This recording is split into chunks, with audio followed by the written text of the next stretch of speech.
Hey everyone! Today we're exploring why women sometimes seem to punish the men who show them the most interest. This dynamic can occur in both dating and marriage situations. We'll dive into specific examples to illustrate how this happens and discuss how to maintain a balanced relationship. 1. Friend zone placement. In dating, one common way women might punish overly eager men is by placing them in the friend zone. This often happens when a man is overly complimentary and always available, leading the woman to see him more as a friend than a potential partner. What's up, my guys? Have you ever heard the line, "You're such a great guy, but I would just never want to lose our friendship"? Well, I'm here to explain why you're just a friend. You thought becoming her friend was the quick answer to weaseling your way into her heart. When you decided to act like a friend, that's all you'll ever be seen as. You gawk over her. As humans, we're attracted to things that hold value. When someone shows that they're easy to get, we look at them as having less value. Stop bowing at my feet and instead place yourself on a pedestal. She won't notice you down there. 2. Withholding affection. In marriage, a similar dynamic can occur, but it often manifests as withholding affection. This can happen when a wife feels her husband is too focused on her, lacking his own interests or independence. What do we withhold as women when we feel our husbands are not living up to who they were supposed to be to make us feel those romantic feelings of love?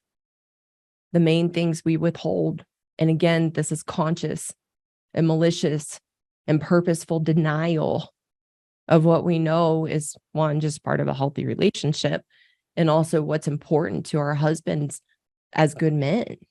3. Canceling plans or being flaky. Another way women might react in dating scenarios is by being flaky or canceling plans. This often happens when they sense a man is too available or overly invested.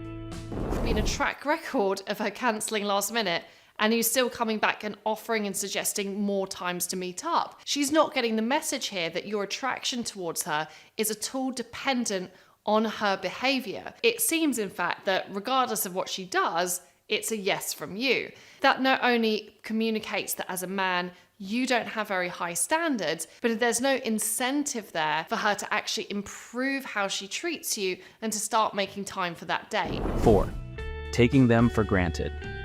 In a marriage context, a wife might take her good husband for granted, especially if he consistently puts her needs first. This can lead to her not appreciating his efforts and assuming he'll always be there. You're a doormat. Assertiveness is important in relationships as it is in life. If you put their needs above yours, always let them have their way and let them walk all over you, then this becomes the dynamic in your relationship. It's a hard pattern to break. Some people will be as selfish as we allow them to be. While we want to treat our partners right, we can sometimes overdo it and create an expectation that puts unfair strains on us. You may feel like you're treating them nice, but at a certain point, you're actually doing damage. They need to stand on their own 2 feet, or they'll always be reliant on you. 5. Testing boundaries and patience. In dating, women might test a man's boundaries and patience to gauge his emotional stability and confidence. This could involve teasing, being late, or challenging his opinions.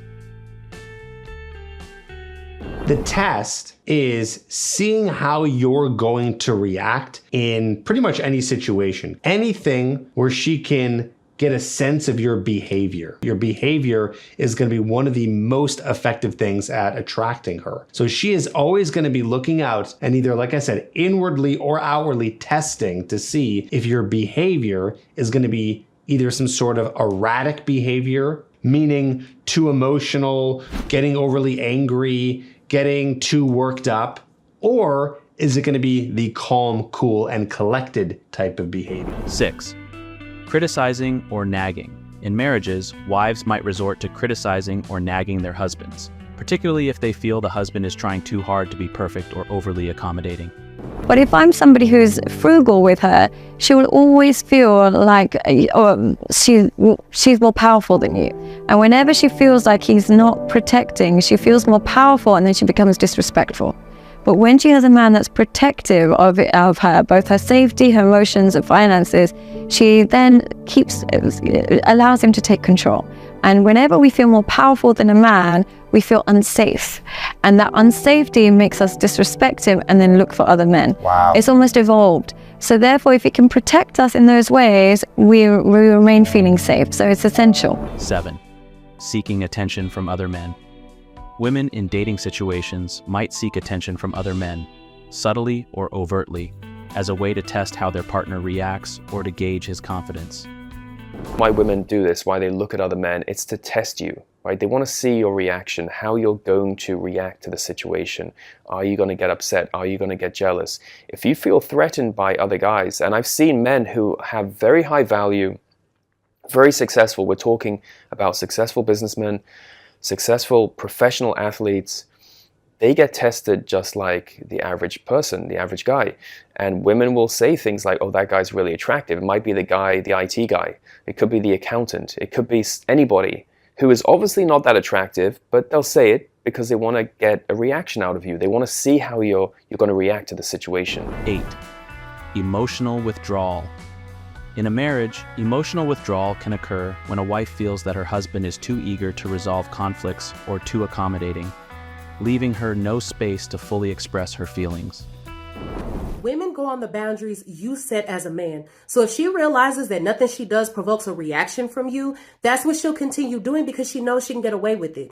Well, most men think they're doing right by not saying anything or keeping quiet to not cause drama with her is being a good, understanding man. But what you're really doing is making her comfortable with disrespecting you. Once you get her snuggled up to that comfort zone of doing anything to you, saying anything to you, and degrading your manhood, you've got a serious problem on your hands at that point. Women will test you with disrespect just to see where your manhood lies. Because in her mind, if you can't exercise your masculinity with her, you damn sure can't do it with another man. Across both dating and marriage, it's crucial to find a balance between showing care and maintaining a level of detachment. This helps prevent situations where either partner feels overwhelmed or taken for granted.